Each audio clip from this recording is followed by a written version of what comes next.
దానికి మంత్రి కొల్లు రవీంద్ర కౌంటర్ ఇచ్చారు. వైసీపీ నేతలు మతి భ్రమించి మాట్లాడుతున్నారని మండిపడ్డారు. లోకేష్ మాటలను వక్రీకరిస్తున్నారని అన్నారు.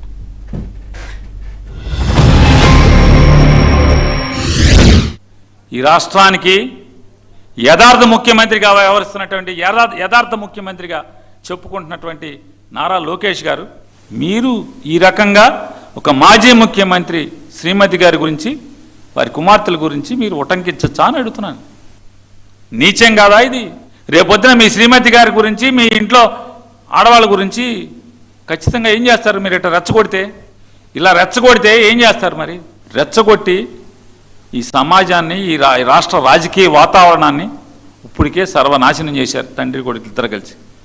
మీ కుటుంబ సభ్యుల గురించి కూడా మాట్లాడితే ఇది పద్ధతేనా అని మాట్లాడటం తప్ప, దాన్ని అనేసారు మీరు, భారతి గారు అనేసారు, జగన్మోహన్ రెడ్డి గారు కూతుర్ని అనేసారని చెప్పి ఒక తప్పుడు అయినటువంటి ఆలోచనలు రేకెత్తించడానికి వాళ్ళు చేస్తున్నటువంటి ప్రయత్నం. మీ భార్య మీద పేరు పెట్టి నువ్వు వ్యాపారం చేశావు. ఆడబిడ్డల మీద మాకు గౌరవం ఉంది కాబట్టి నువ్వు చేసినటువంటి పాపానికి ఆడబిడ్డ బలి కాకూడదని చెప్పి ఆ రోజున మరి క్షమించినటువంటి విషయాన్ని ఈ సందర్భం గుర్తు చేస్తా ఉన్నా. నువ్వు వెళ్ళి బెయిల్ తెచ్చుకుని పారిపోయి, ఇళ్లలోంచి పారిపోయి బెయిల్ తెచ్చుకుని వాళ్ళ దొరలాగా మాట్లాడుతూ ఉన్నావు. ఒక బియ్యం దొంగ నువ్వు. మీరు మాట్లాడే ప్రతి మాట మీ సమాధి రాళ్ళు, అది గుర్తుపెట్టుకోండి.